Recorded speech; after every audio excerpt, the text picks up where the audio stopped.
გამარჯობა მეგობრებო, დღეს სოფლიოში ერთი ჩუმი პანდემია მიდის, რომელზე არავინ არ გესაუბრება. არ შეგესინდე მეგობრებო, ეს არის D ვიტამინის დეფიციტი. 1 ბილიონ ადამიანი დედამიწაზე დეფიციტში არიან D ვიტამინის და სრული დედამიწის ნახევარი პოპულაცია არ გმაკოფილებს. ვერა, ზოგი საზღვარზეა, ზოგი ცოტა ხანში დეფიციტში წავა. ნახევარი პოპულაცია დედამიწის. და ეს მარტო ვიტამინი არ არის, ეს არის ჰორმონი, რომელიც ნაკლებობა მეგობრებო თავიდან ფეხამდე იმდენი პრობლემის შექმნა შეიძლება თქვენ ვერ წარმოიგინეთ.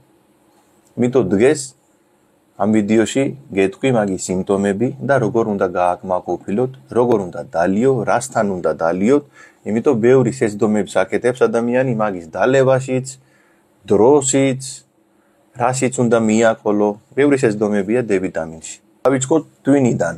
თუ D ვიტამინის დეფიციტი იქნება მეგობრებო, ვერ დაიძინებს. თუ დაიძინებს, ვერ ძილე არ იქნება კარგი.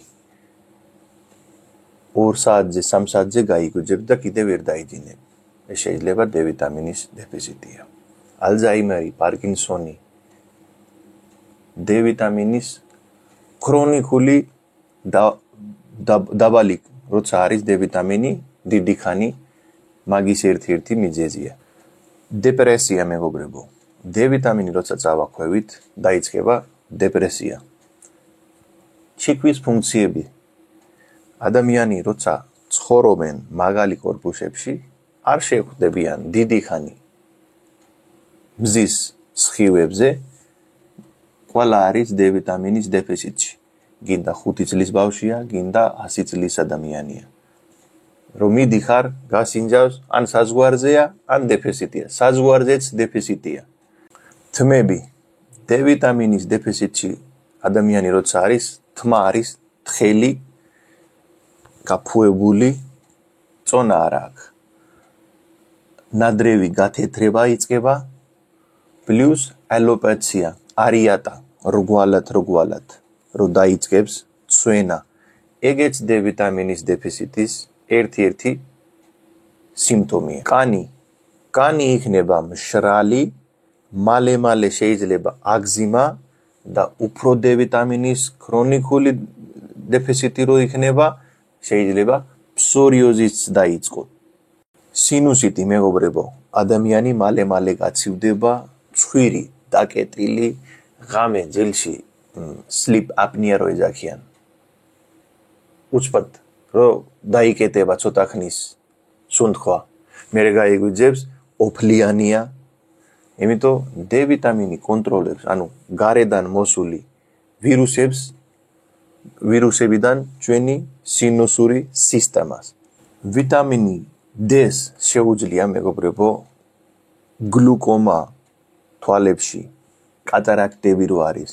მაგისი პროცესი რო ძალიან სიამცირო. დიახ, მარტო D ვიტამინმა. თვალების შიმშრალე. ბევრი ადამიანსაც უგებს მშრალია თვალი. არა, თელი დღე სითხე. D ვიტამინმა შეიძლება თუ წავა თავის დონეზე კარგად შიმშრალის პრობლემას მოაგვაროთ. ვიტამინ D არის მეგობრებო ანთების საწინამდგო ვიტამინი. ანთება როცა ზევით არის, ოტოიმუნური დაავადები უფრო და უფრო ვრცელდება. როგორც არის ჰოშიმოტო, ჰაიპოთაირიზმი, თაიროიდის პრობლემები მეგობრებო. 90%-ია ადამიანი D ვიტამინის დეფიციტშია, მაგრამ სერიოზულად არ უყურებს, სხვა ტესტებს აბარებს. ეგეთი სიმპტომები როცა გააქვს, პირდაპირ უნდა გასინჯო D ვიტამინი. ეხლა კბილები. D ვიტამინი თუ დაბალი გაქვს, კალცია ვერ ითივსება.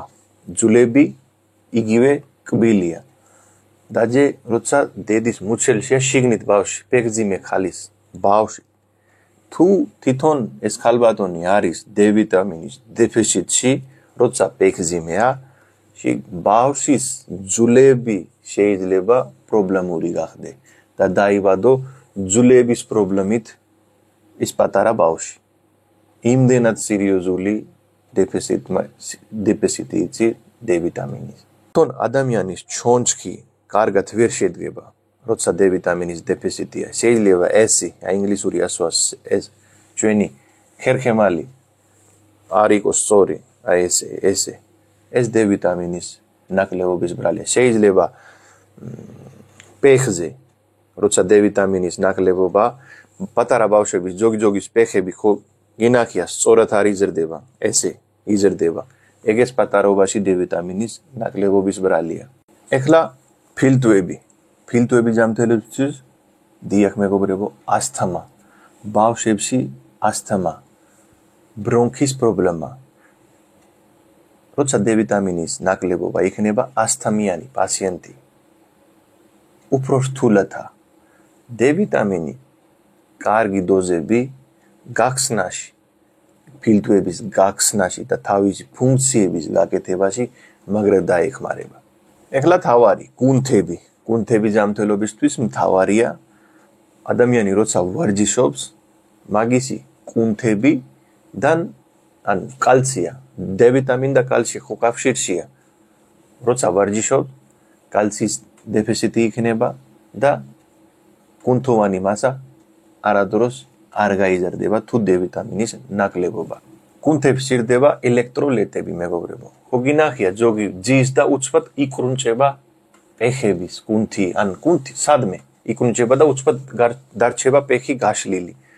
ეგეც D ვიტამინის ერთ-ერთი ბრალია. დაბალი თუ იქნება D ვიტამინი, ელექტროლიტები წყალიდან იგებს, სითხიდან ვიგებს, მარილი რო ჭამ, მაგრამ ვერ შეიძლება.